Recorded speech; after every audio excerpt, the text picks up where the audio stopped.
I guess this is the 12th David Dinkins Forum, and one of the things that I've always liked about the David Dinkins Forum, and I appreciate, Esther had put a lot of time in putting these together over the years, was that they were kind of a chance to do some stock taking on things that we do here in SIPA, and things that connect up with the city and with the world, and this forum is totally in line with that, I was very glad to be able to put this together. About 5 years ago, I got a phone call from one of my colleagues here, Jeffrey Sachs, and he said, "I want you to co-direct a task force that's got to come up with a plan to improve the lives of at least 100 million slum dwellers around the world." So I said, "Well, I should have a dental appointment this afternoon." So he said, "Well, could you get back to me?" So I thought about it, and I figured, sure, why not? And as a result of that, I met, well, I'll introduce one of our panelists, Pietro, Garau, because they put the two of us together as the co-leaders of this task force. And we produced, it was part of the UN Millennium Project, and our task force was on improving the lives of 100 million slum dwellers.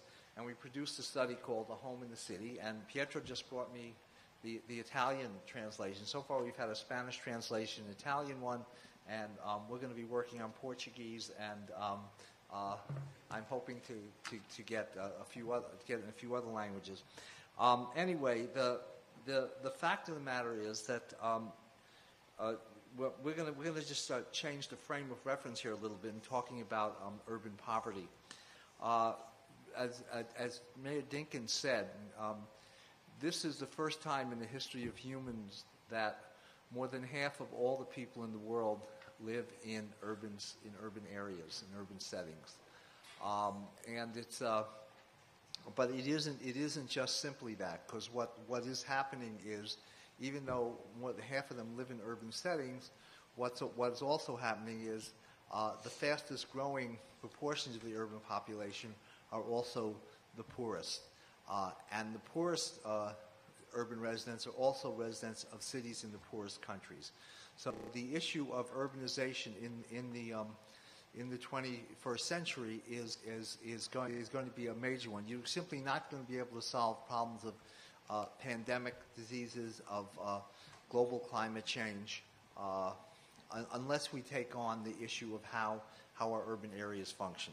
As I said, when I got called to do 100 million, I was very naive in those days, because I actually thought that 100 million was a large number. I knew it was a little more than my salary, so I thought it was a large number. But when we started our work and we got our first official estimates done by UN Habitat, what we found out was that actually of the roughly 3 billion people that live in cities right now, around 1 billion live in dire poverty. They live in slums. They don't have access to safe drinking water. They don't have basic sanitation systems. So the issue of global urban poverty takes on a much larger dimension when we think about it at that scale.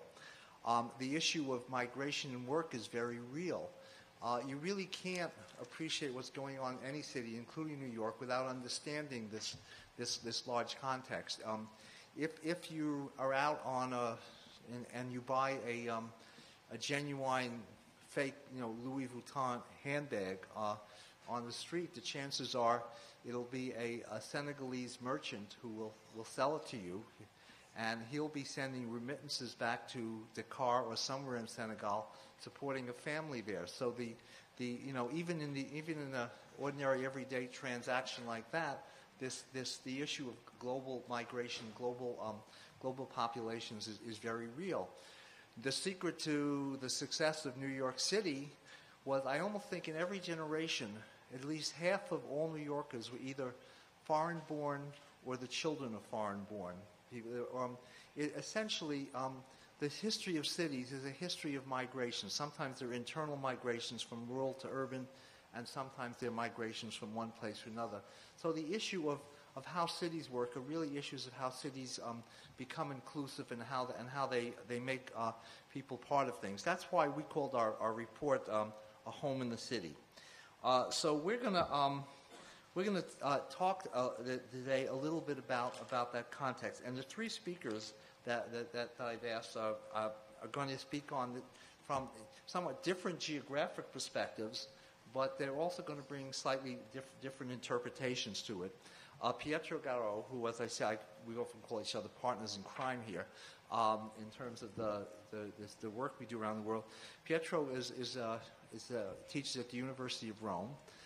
He spent 20 years at UN Habitat, and some of the time was stationed in New York and he was in Nairobi, and he was, when the task force got put together, it was just invaluable, because for me a lot of it was brand new, and having Pietro to take me by the hand, so to speak, around the world was an incredibly valuable experience. And he'll speak about he'll bring a perspective on it in terms of sub-Saharan Africa. Jose Lucio, who is a professor at the new university in Lisbon, his training is in economics and geography, but he works on issues of poverty and social exclusion. And he was very kind enough to invite me. I spoke at a conference he put together in March on this topic, and he'll talk about this issue of urban poverty, but from a European perspective, so that'll in some ways parallel the American perspective, but it'll raise other issues. And finally, Professor Smita Srinivas, who is a colleague here at Columbia, she has degrees from MIT in economics and planning, and she's going to talk about labor and technology, and she's going to bring an Indian perspective to it. So while we haven't quite covered the whole world, we're going to cover a good chunk of the rest of the world, and hopefully it'll open up some questions. I think theoretically everyone's supposed to get 15 minutes, so I'm going to give you 12, so that there's more time for discussion. And we'll just go in order. I think, Pietro, you're on first. Thank you, Elliott, for your very kind words, and thanks to SIPA for inviting me to this event. It's always a great pleasure to come to this city and to come to Colombia. So this was very... having said that, I must confess something. I am an imposter. Not in the sense that I didn't do the things that Elliott mentioned before. I'm an imposter in the sense that if you look at the program under my name, the latter part is absolutely untrue. I have not gone to Yale. I didn't study in Geneva, and I didn't receive any pre- and postdoctoral fellowships at Harvard. Now, the problem is that some of the other panelists' glory rubbed off on me in the process of editing this program. I'm very grateful to the people who put the program together, but I must recognize that there is a limit to my achievements, and the limit is fairly, let's say, low. No, it's not true. It's absolutely untrue. Having said that, of course, I think that Colombia must atone for this mistake, and I would like to propose, Elliott, that given the fact that, let's say, an MS, a master's from Yale is worth about a BA at Columbia, something like that, don't get offended. What about an honorary BA from Columbia to atone for this thing? We can work it. Okay. Right. This is the captatio benevolentiae, as we say in the Latin world. And now let me get to the abode of to the substance of my presentation. I've been blown 3 of my precious 12 minutes on pleasantries and other nice things. Now, what I would like to talk about today is sub-Saharan Africa, and in particular I would like to offer a glimpse of urban poverty in Maputo, Mozambique. And if this had been a long lecture, I think I would have liked to call it or name it the South of the North of the South, the case of Maputo, Mozambique, or a case for soft planning or for slow planning. And here there is a phrase in Portuguese that José would appreciate: fazer nada com urgência in Maputo, Mozambique. That is, do nothing urgently in Maputo, Mozambique. I think I'll try to explain what this may mean. Basically means do nothing urgently, but the role of the comma in between is absolutely crucial, and this has to do with my recommendations, suggestions for what should or could be done in consideration of the problems that plague sub-Saharan Africa in terms of urban poverty. Rapidly, Mozambique. Why Mozambique? Mozambique is one of the poorest countries in sub-Saharan Africa. And sub-Saharan Africa, as we all know, is the region in the world which is lagging behind most in terms of achieving the Millennium Development Goals. That is of eradicating poverty, achieving improvements in education, environmental health, and so on and so forth.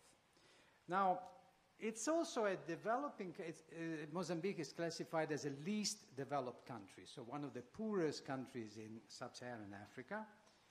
On the other hand, Mozambique is apparently doing very well, in the sense that it's one of the countries that have incorporated the policy recommendations of the world's important international finance institutions in terms of structural adjustment, modernization, privatization, and so on and so forth. And actually the economic growth of Mozambique has been, considering the level of poverty the country has been rather encouraging in the past few years. But, and this is what I would like to underline, the slum situation has not improved at all.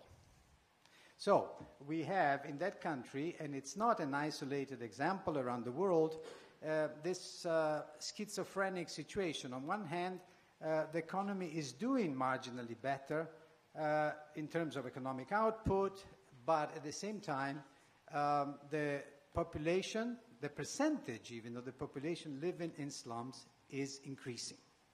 So economic growth is not taking care of improving the situation of the most fragile and vulnerable people within the country. Now, there are other conditions that characterize Mozambique. One of them, and I find it very interesting, is that there the land is owned by the state. Still, it's one of the few countries around the world where this situation still exists. And in theory, this would, could or would allow for sweeping and important land use policies that may help improve the situation. If we had time to get into the details, we would be able to demonstrate that this is not necessarily the case. Now, what I wanted to do very rapidly was to run through a quick and dirty profile of the urban poverty situation in Maputo, Mozambique, based on the premise that in my vocabulary, urban poverty in a developing country context is practically coinciding with the problems of people living in slums. It is true that not all poor people in developing countries live in slums, but most poor people live in slums. So there is an almost a very direct and close correlation between the condition of poverty and where the poor live. And this is where I'm going to concentrate whatever is left to me in terms of my case study. Now, before, David mentioned the issue of the security guards in New York earning $10 a day. Is that correct? No. $10 an hour, sorry. I was thinking of Mozambique. $10 a day in Mozambique would be a phenomenal amount of money. $10 an hour. Now, in Mozambique, a minimum wage monthly salary is about $32 US, which is the classic World Bank $1 a day. Absolute poverty. The average monthly salary of a public school teacher is 4 minimum wages. So $4 per day. There is no public housing to speak of. There are no safety nets whatsoever. So a considerable percentage of the population of Maputo, in the case of Maputo, 80%, cannot afford conventional housing. Normal housing is totally beyond their reach. And therefore, they have to live in informal settlements, in places where housing is cheaper. It's as simple as that. And this gives us an idea of what the problem is. We're talking about 80% of the population, not 20% of the population like in New York, from the figures that we heard before. And we're talking about a country that is very, very poor, a city that has very little resources to launch ambitious or innovative social programs. So this is the bad news. Is there any good news? Yes, there is a lot of good news. And the good news from my point of view is that people in Maputo cope. They live in settlements that are very, very poor in terms of the quality of housing, in terms of the access to basic services. So many of them lack electricity and so on and so forth. But they are allowed to live in the city and to take advantage of the comparative advantages that the city can offer to them compared to the much lower degree and variety of opportunities that the rural areas offer them. So the city, for people living in informal settlements in Maputo, is a sanctuary. And the so-called slums, what we call slums, are some sort of a sanctuary. They are an important stepping stone into social progress, into social advancement. I understand that this could sound a bit strange in an advanced country context, but we have to take into consideration the fact that the main problem for the poor in any developing country context is not only or so much the very low level of the quality of the housing they live in, but it is the risk of eviction, because their living circumstances are in informal and therefore illegal settlements. They are settled in places where they legally could not live. So, paradoxically, the one and main important thing in order to help the urban poor in the developing countries, and this is one of the main recommendations that are included in the report, The Home in the City, that Elliott was mentioning before, is to adopt very benign policies regarding people living in informal settlements in the cities of the south of the world, and particularly in sub-Saharan Africa. What this means is that, however informal and illegal the settlements people live in, the first policy should be to regularize and upgrade these informal settlements, allow people to live where they are. What is being done in a country like Mozambique? As I said before, the country is poor. They don't have a considerable or even a meaningful amount of resources to devote to this kind of programs. But there is a very, very interesting program that has been prepared by the Ministry of Development in cooperation with the university, with the Faculty of Architecture and Physical Planning of Maputo, which is available on the web also. And that I think all of you who are interested in looking at what good policies for the urban poor in a developing country context could be, may be interested in looking at. In practice, this report recommends more or less the same things that are contained in the report A Home in the City. And here I come to the final concept that I was trying to introduce in this presentation, fazer nada com urgência. Do nothing urgently. Now, if you read this thing as do nothing, comma, urgently, basically it means in terms of policy, don't do anything rashly. Don't rush into dream programs that are not well thought of. And this is the history of interventions in the cities of the developing world in the past. Eliminating slums, slum eradication, memories of New York, urban renewal, many years ago. Slum eradication, put the people somewhere else. Where? We don't know. So this is the first lesson. The second lesson is do nothing urgently, which is the equivalent of the Latin festina lente, which really means hurry slowly. What does this mean? It means that programs, policies should be based on a very careful, on a very thoughtful consideration of what the situation is.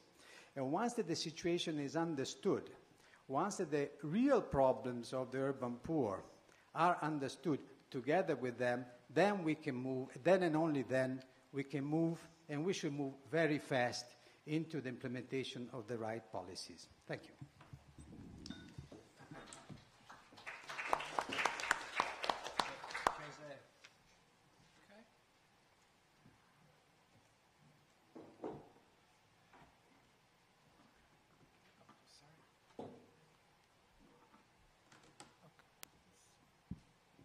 Working?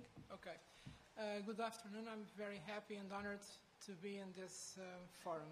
I'm going to make a little presentation about problems of poverty in European Union, and I'm going to address in particularly strategies to poverty alleviation in Lisbon, my hometown.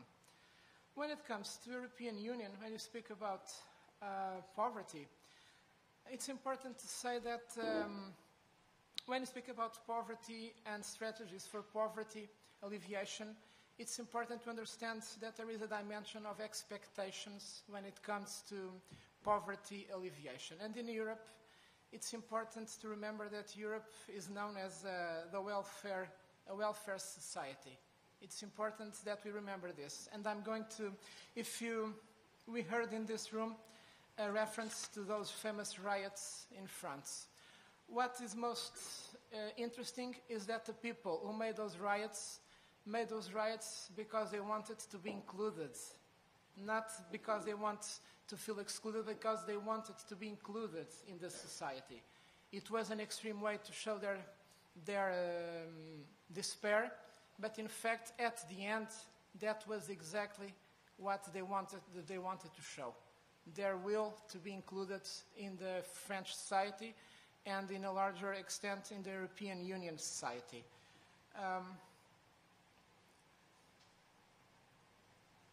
Even so, it's important to notice that Europe is not exactly homogeneous when it comes to poverty. I'm going to show you some figures about poverty in Europe. And if you see, there are several big differences in terms of European Union countries. And if you look at these figures, you'll understand that in European Union, poverty has a geographical pattern. There are two main areas in Europe with the strongest poverty problems, Southern Europe and some parts of the Eastern Europe. That's where, in fact, the main poverty problems exist.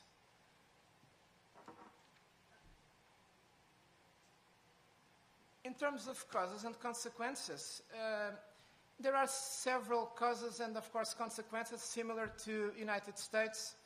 But, for instance, in Europe, there is a big problem. It's the unemployment. In fact, in Europe, and I remember the words of Nobel Prize Amartya Sen when he said in an interview that it was almost unbelievable how Europeans could stand so much unemployment peacefully.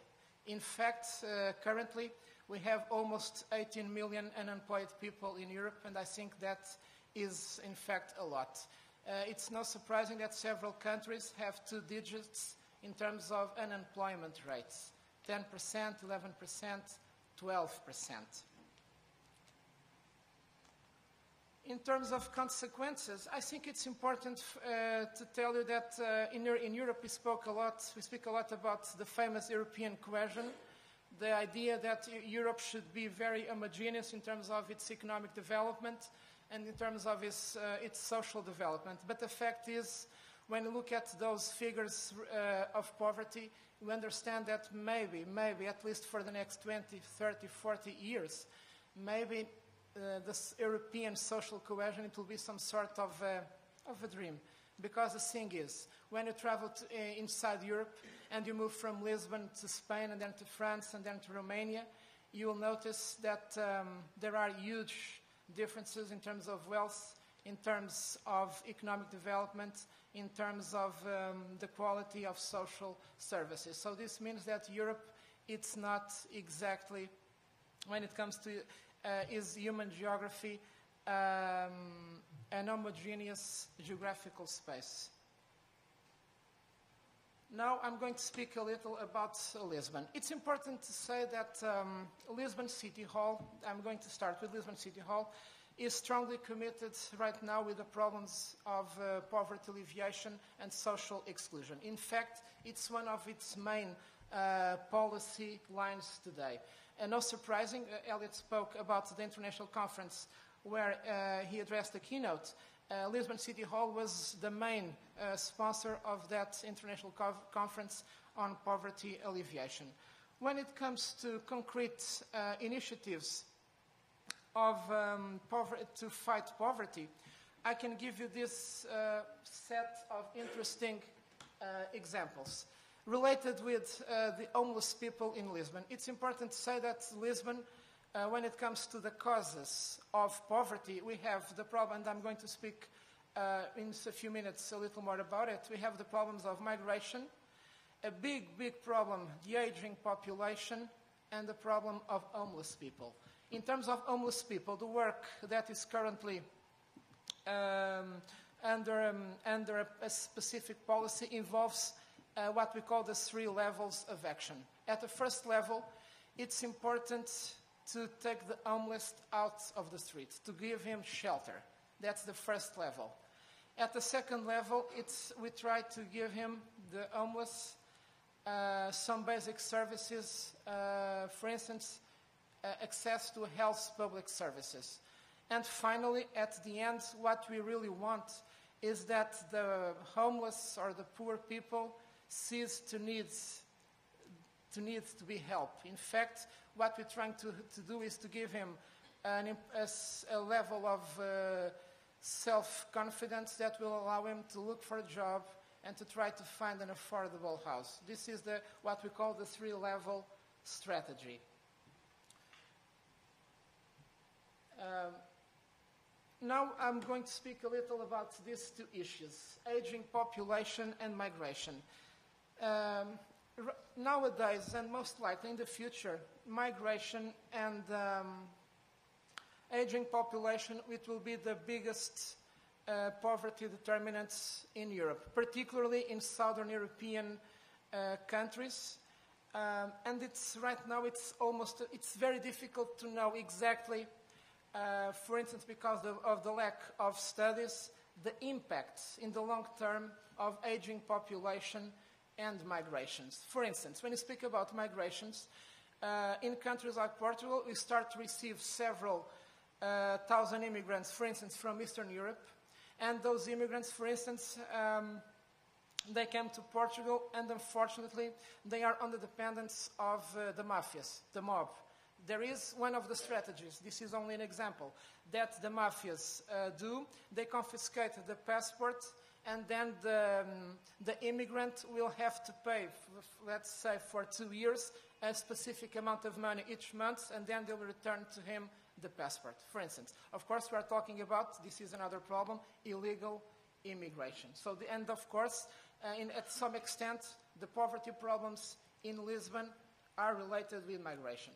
When it comes to aging population, well, this is a very difficult problem because the thing is, European society, some people say that in 40, 50 years' time, Europe will be some sort of a gigantic house for elderly people. Why? Because our fertility rates are in incredible decay. I'm going to show this values to southern Europe, for instance. And this means that if we can't replace generations, this means that we have a desperate need for migrations. And now there is some sort of a paradox. For one side, we need immigrants. On the other side, we don't treat them exactly well. So this is a paradox, in fact. In the Lisbon case, or in the Portuguese case, some calculations show that Portugal will need for the next 20 to 25 years around 100,000 immigrants a year, only not to lose productive capacity. I'm not speaking about increasing capacity. I'm talking about not losing our productive capacity. So this means that we must, in the future, we'll have to address very seriously these two issues. Because, and I think this is an important message, if we want to solve the problems of poverty of the 21st century, we have to address the determinants of poverty of the 21st century. And for me, it's perfectly clear that when it comes to European Union, the future poverty determinants, there is the poverty determinants of the 21st century are aging population and migrations. And I think it's interesting, for instance, to tell you that Lisbon City Hall does an interesting work, for instance, with elderly people by providing him programs related, for instance, with health and food. And there is a Portuguese institution, strictly Portuguese. There is nothing similar in other countries, the so-called Misericórdias, the Portuguese mercies, that is some sort of a second social secretary. There is a Secretary of State because they're doing incredible work with children, with disabled people, with elderly people. The Lisbon Mercies is a very interesting organization that does an important job in my country. And of course, you have to understand that Portugal, it's not exactly the richest country in European Union. So it's important to have organizations such as the Lisbon Mercies that address problems of poverty. And I'm going to finish by saying this.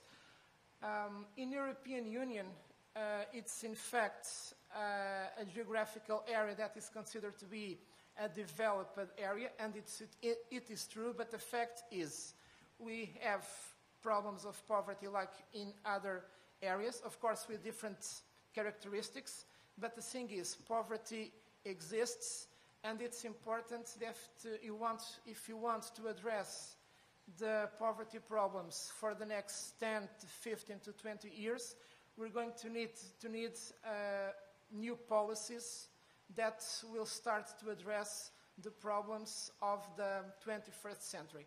And I would like to finish by quoting Professor Michael Arrington, that he said in one of his books, that at the end, if we will win over poverty, maybe we gain a better vision of ourselves by addressing an issue that really matters for the community. Thank you.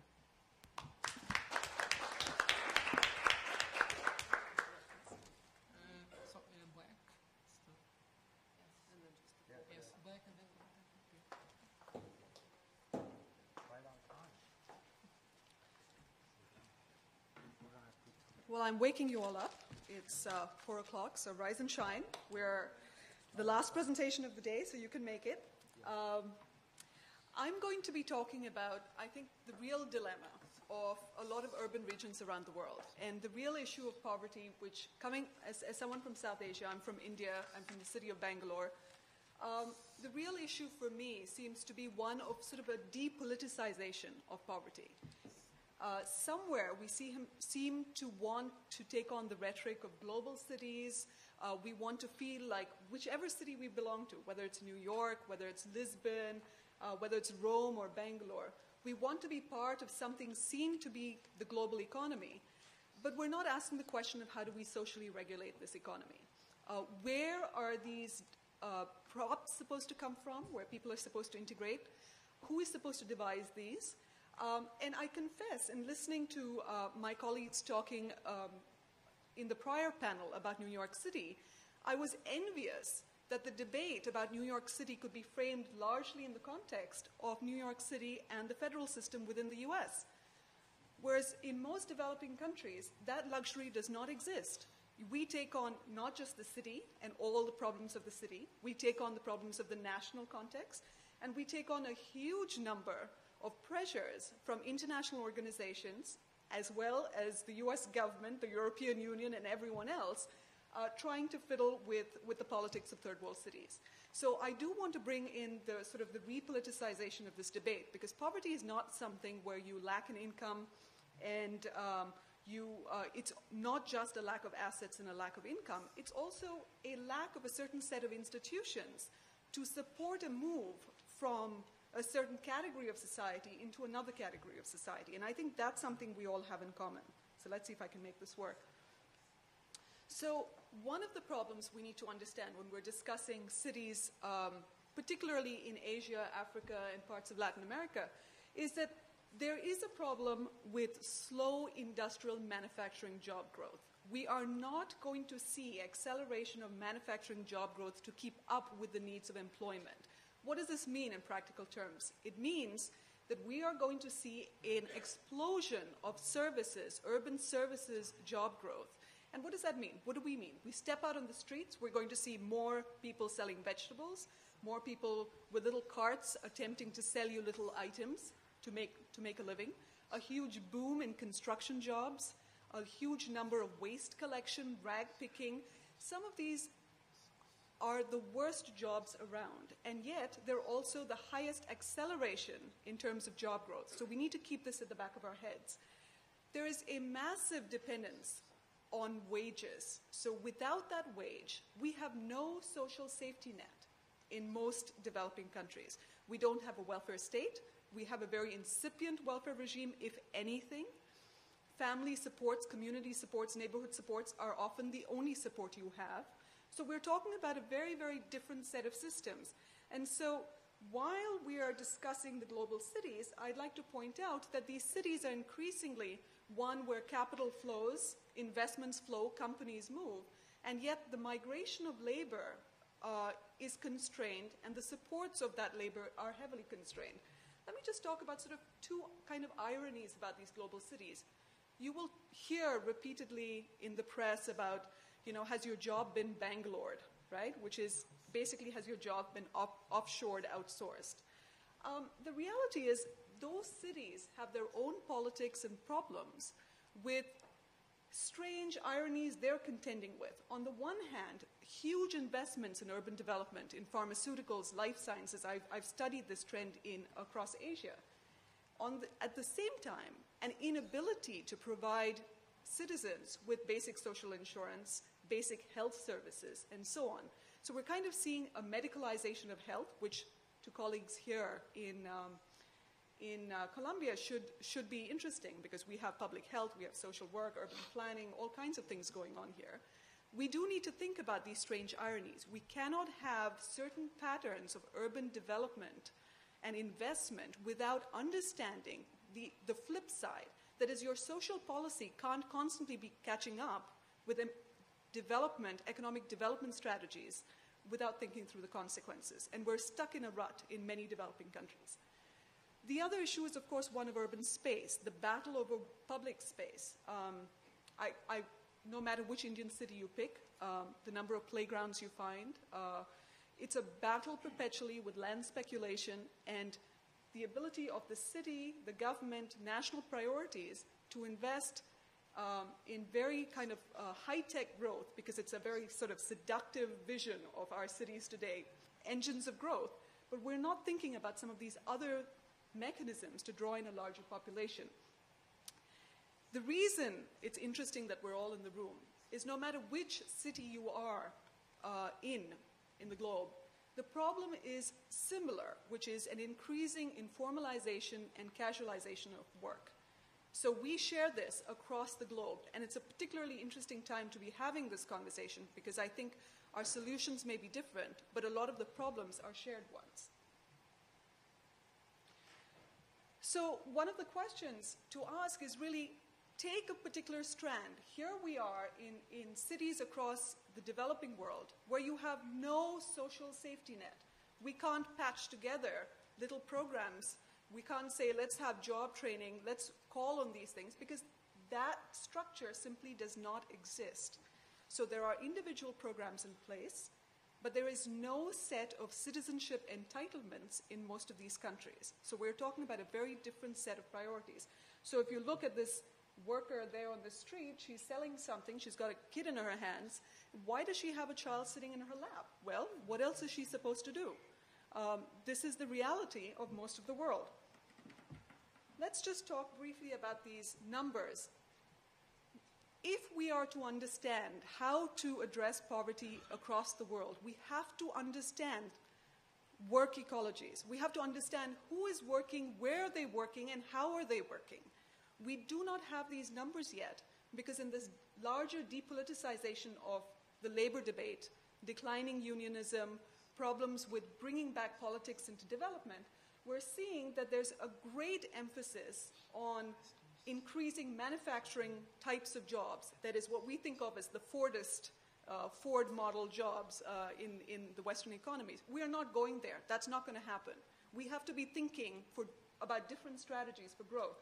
And so when we look, my colleague spoke to sub-Saharan Africa, you can see some of these numbers. Self-employment, that is people who are out there attempting to make a living, completely out of any sort of support system, are incredibly high. And even in India, where you see it's 52%, that's 52% in non-agricultural informal employment. And if I put the number at the agricultural as well, you end up with something like 93% in India. Okay? 93% of your economy lives and works like this. We're not talking about margins. We're talking about the bulk of the economy. So what was interesting about all these discussions, everyone raised construction work. And construction work is very, very revealing across the world because it's become a very dualistic system where you have high-tech, capital-intensive jobs growing in a small segment of the population and sort of back-breaking work going on in the rest of the world to build these cities.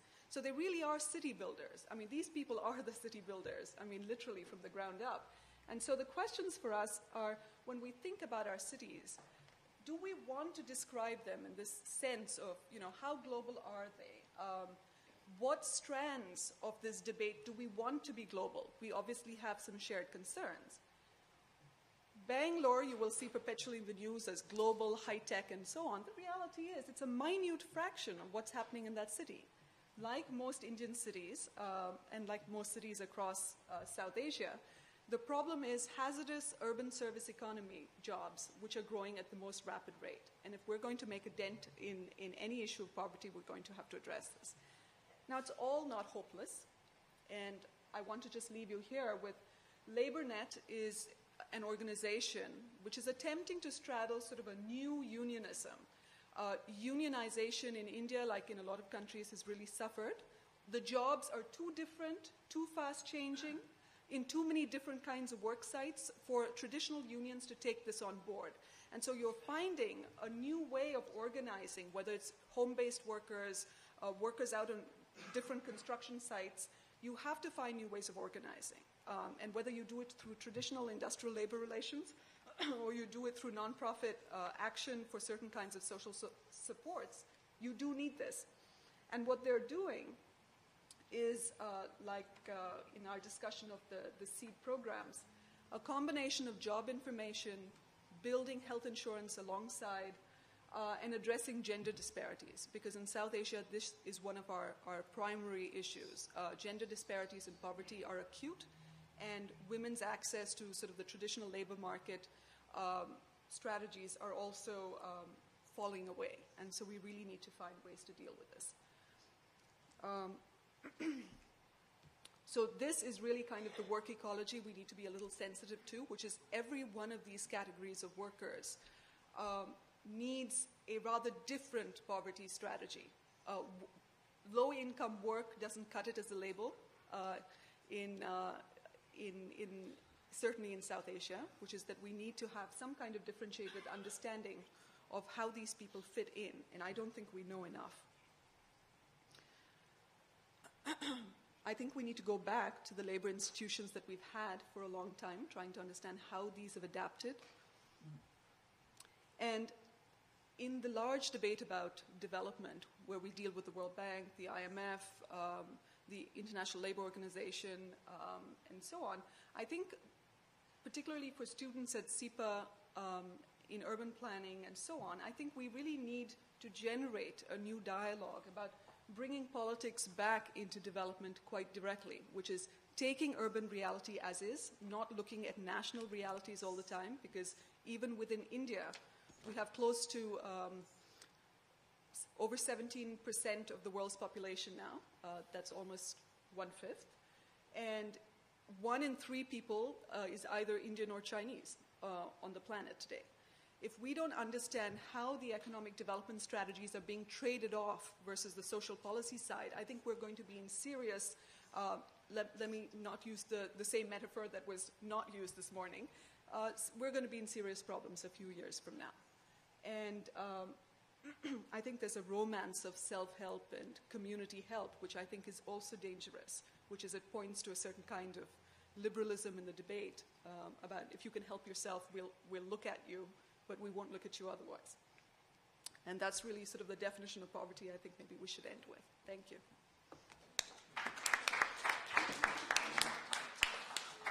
Well, I thank all my panelists for keeping to time, and I want to leave some time for questions. What we did, I hope, was to present you an overview of urban poverty from a worldwide perspective. We dealt with it on one hand in terms of the issues that Pietro raised about sub-Saharan Africa deal with stability.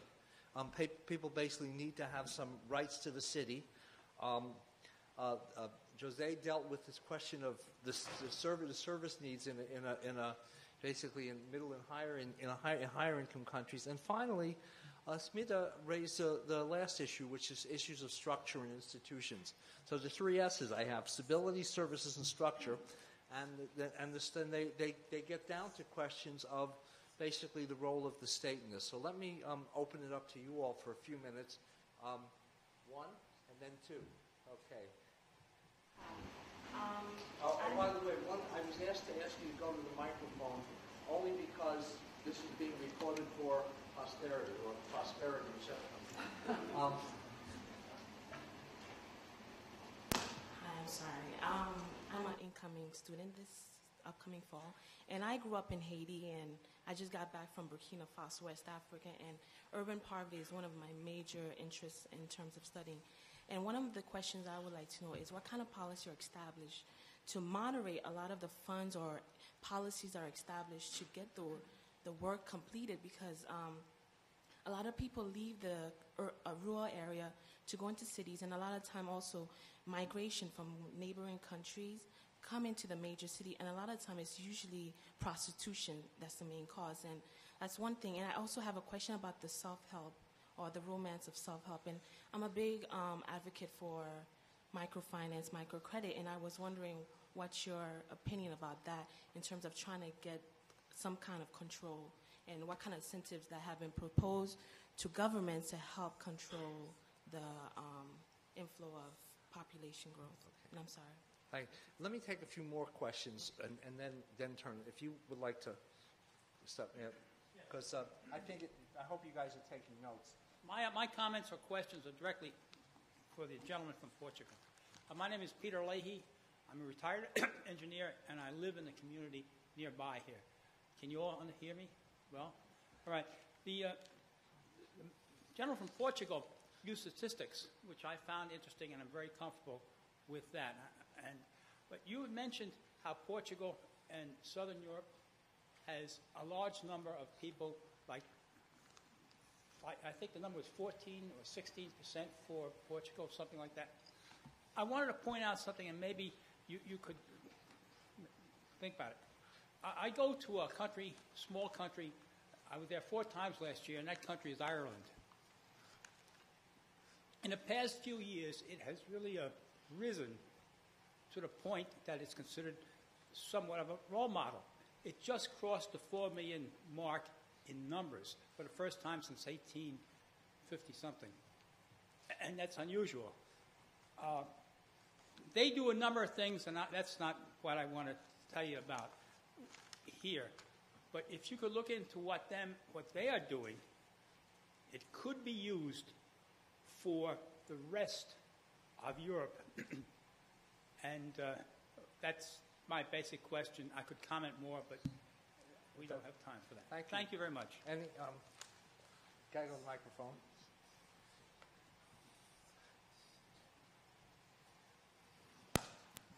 My name is Padam. Okay, regarding the Mozambique, actually I was there working in the hot time of the war in 90s to 94s. Regarding Mr. Pietro's thought, say that do nothing at this time. Many people might think that do nothing, but I think he's very right maybe.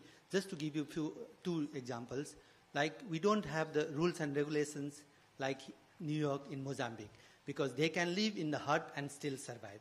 And the survival capacity of the people is so strong that I have seen people staying nearly 24 hours without eating or without drinking just on the streets. So that way, when you say do nothing, what can happen is that automatically, because of the displaced people will go back, I think, slowly.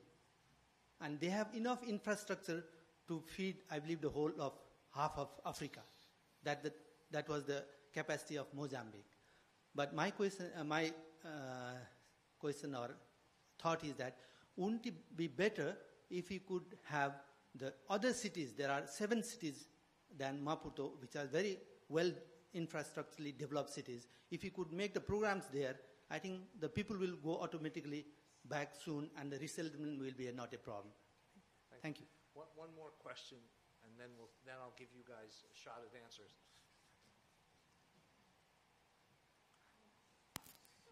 My name is Winifred Zhu, and I live in the community. It's a question about Bangalore and the appearance of creation of wealth in Bangalore as a result of the intellectual capital, the educational system that's creating the capacity and the attractiveness of investment in high tech, and the creation of wealth as a result of that continues to reside in, or it's perceived to reside in Bangalore and in the environs. And does that have the impact of creating greater disparity in wealth in Bangalore, or does that creation of wealth lift all boats in support of community development within Bangalore? Okay, let me turn it over to the panel now, and we'll start at the end. Maybe ladies first. I'll answer the first and the last question. One was the issue of migrants and also the issue of self-help within developing country cities. I think the issue of migrants is very complex, which is you need multi-pronged strategies. It's partly economic development. They're coming there looking for work. It's partly a social policy issue because you don't have an option once they're there. You need to find some kind of urban city supports to help them along. On the issue of the specific example of prostitution, one interesting thing is the social regulation of work is so distinct country by country that there are many countries, even where issues of sex workers is a real taboo, in South Asia, for example, but we do have a lot of success in unionizing women in the sex trade and therefore preventing a great deal of exploitation and the provision of health services. I'm not suggesting unionization is the only way to address this problem, but it's certainly a basis for improvements in their health status. But it presumes a social context and a politics within which you can provide those supports for a certain set of workers.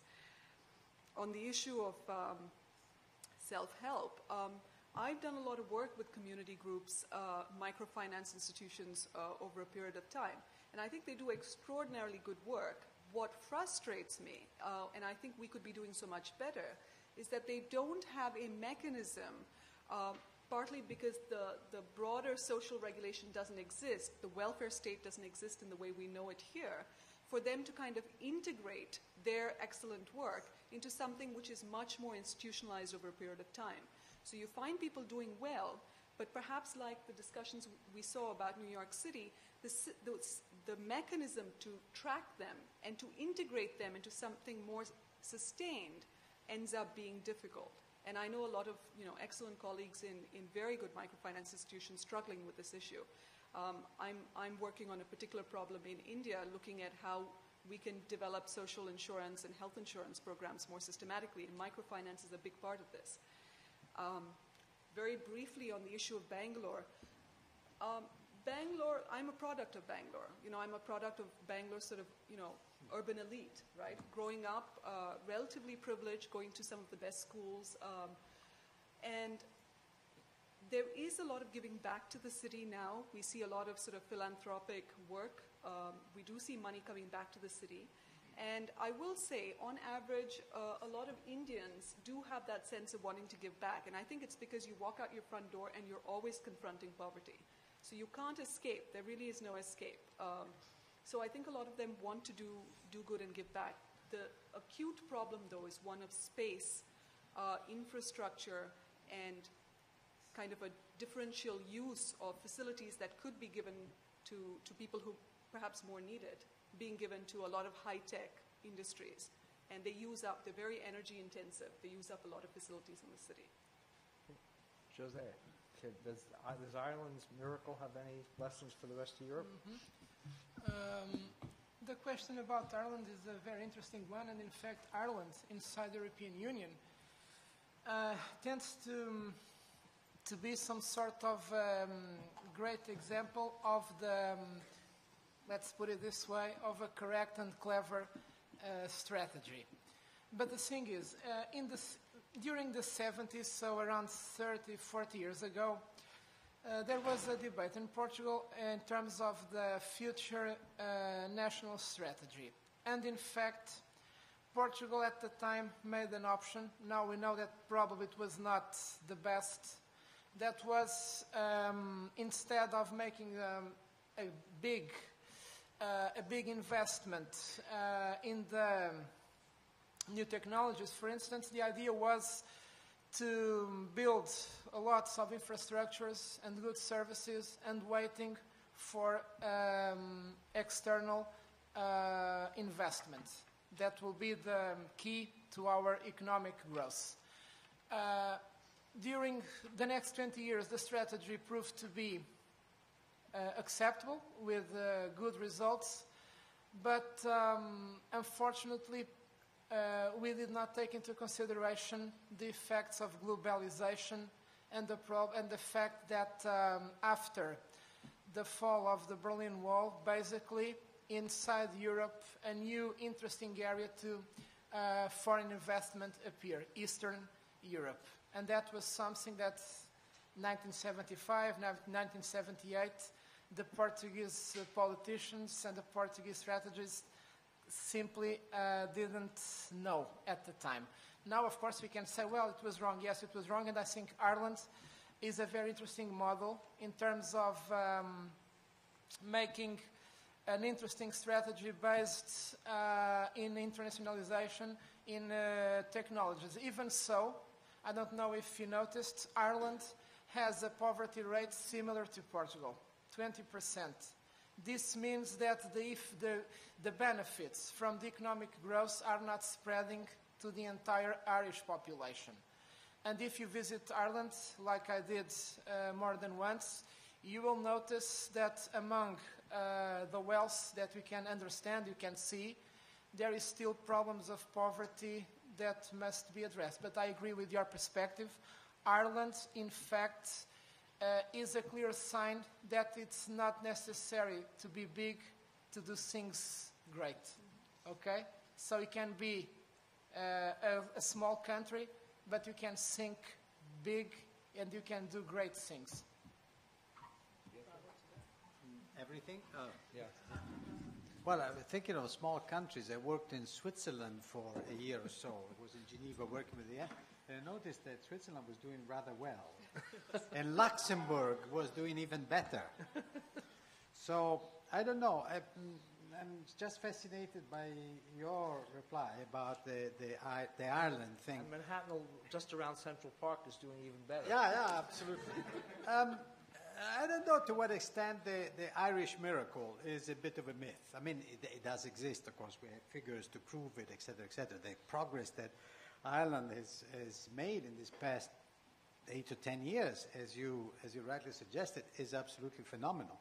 But it's not an isolated case in Europe. José is a bit too modest, but Portugal made phenomenal progress in terms of economic output, economic growth, and also you go to Lisbon, you see how the city changed over the past 10 years. Of course, you have still enormous problems in the favelas of areas that no tourist ever visits, but still, if you look at Lisbon today, it's a jewel compared to what it was before. Spain is another phenomenal example. I mean, Spain has registered an enormous economic progress. And I must say, in this connection, that this is due not entirely, but in large part, not so much on the fact that Ireland and Spain and Portugal have adopted neoliberal policies per se.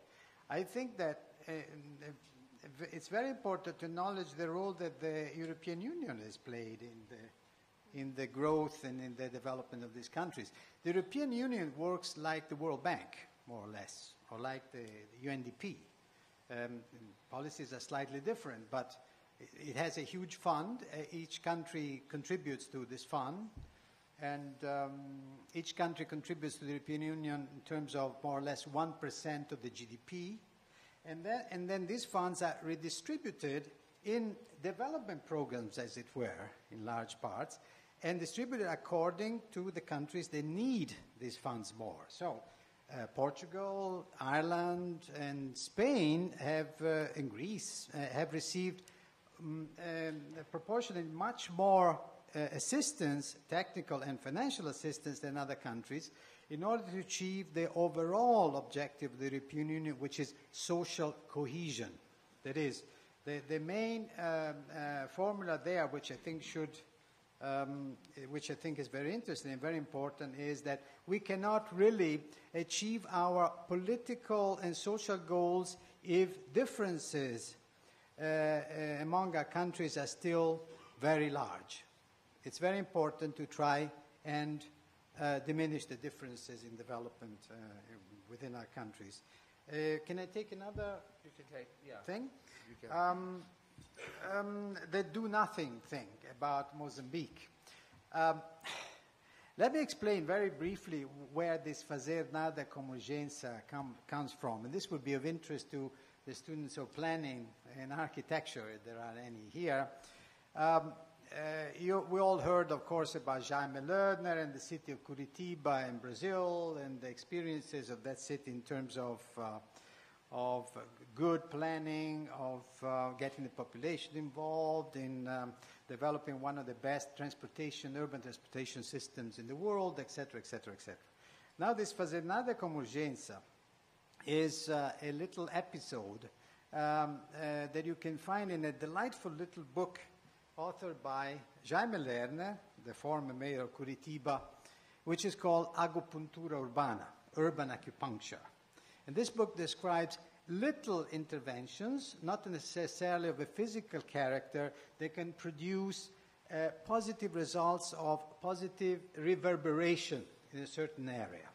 Now, this is the opposite in the sense that the Fazer Nada com Urgência is the story of a letter that he gets from citizens in a barrio in Curitiba who were very worried about something that the city was about to do. So he discovers that the city was about to bulldoze and cementify a green area and a little lake that this community was cherishing, that it used on a daily basis. So the Fazer Nada con Urgência was the comment that he wrote on the memo that his commissioner had sent him in order to get the go-ahead for these works. Do nothing urgently. That is, don't interfere. It's the equivalent of if it ain't broke, don't fix it. Now, but the American, if it ain't broke, don't fix it. But this does not mean that we should be inactive with regard to the many important and urgent things that need to be done. This just means that we should not be stupid about the things that we do. And finally, inactive. Unfortunately, there are a lot of people who have been terribly active around the world over the past 20 and 30 years. I'm referring to some of the things that Smita was mentioning before. Just think of the destruction of public housing all over the world. I mean, nobody dares talk about social housing around the world anymore. Why? I don't know. There are many reasons for that. This would be the topic for a seminar, the disappearance of social housing. Social welfare, unions. We've been subjected to a prolonged phenomenon of institutional destruction that is the result of the opposite of doing nothing, of being very industrious in destroying a number of things that, in my opinion, were very important. And I think that Smita is very right in saying that it's not a question of reconstituting these institutions and structures as they were, but to pose to ourselves the problem and the proactive problem of how to recreate a system of social protection and guarantees that is structural, that is not the result of benevolent activities and of NGOs and of microcredit, if you like. The problem is to put government in its right place, and I think that's the most important challenge that we have facing us. Thank you. We're going to go to the closing remarks. I want to just take the liberty of saying, you have something. Go. All right. It'll be a quick one. Okay, it'll be very quick. Thank you very much. First of all, I'd like to say hi to Mayor Dinkins and thank you for all the things you did when you were mayor. But I just want to say very briefly, my name is Duke Ferguson. I came from a family of 10. My mother raised 10 kids on $4,500 a year. And I didn't realize I was poor until I went to college. Took Sociology 101. And I say all that to say this. When you are addressing poor people, if you don't take into account their value system and what they've established as their dignity, they will never, ever trust you to help them change. And I see a major problem in the microfinancing category. Because the numbers in the market says, we know that the women will make and pay the loans. But they don't address the fact that a man is not in the house. Being on welfare as a kid and watching how they destroyed our family by saying we couldn't acknowledge our father's existence if we wanted this help, basically killed my family. And no one in this country understood the dilemma of the poor better than Martin Luther King Jr. and Bobby Kennedy, whom I happened to see a week before he was shot. So if there are models out there, I think Dr. King had a beautiful model. I think what Bobby Kennedy did in Bed-Stuy before he passed was a wonderful model to examine. But again, my point is, if you're not going to take into account our value system as poor people and our dignity, you have done us a disfavor. That's all I wanted to say. Thank you. I think that's a good place to stop. The only point, the takeaway message here is really a question of how do you make government work. And it's not government the way it was, but the question is, the issue in the European Union always was that there was always an understanding that unless there was some social balance, economic free trade wasn't going to work. And the problem right now is that there seems to be getting away from it. The problem with NAFTA was that nobody worried about the social balance. They just worried about. They said free trade would take care of itself. Let me turn this back to our host and to conclude this.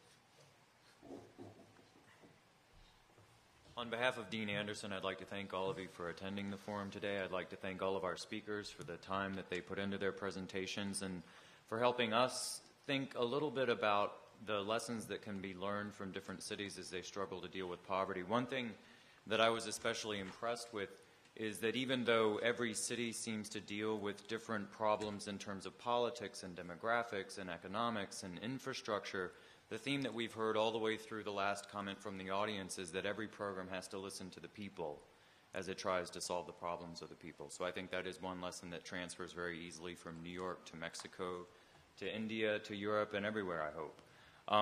But once again, on behalf of the Dean, I'd like to thank everyone and invite you to join us for a reception out here in the lobby.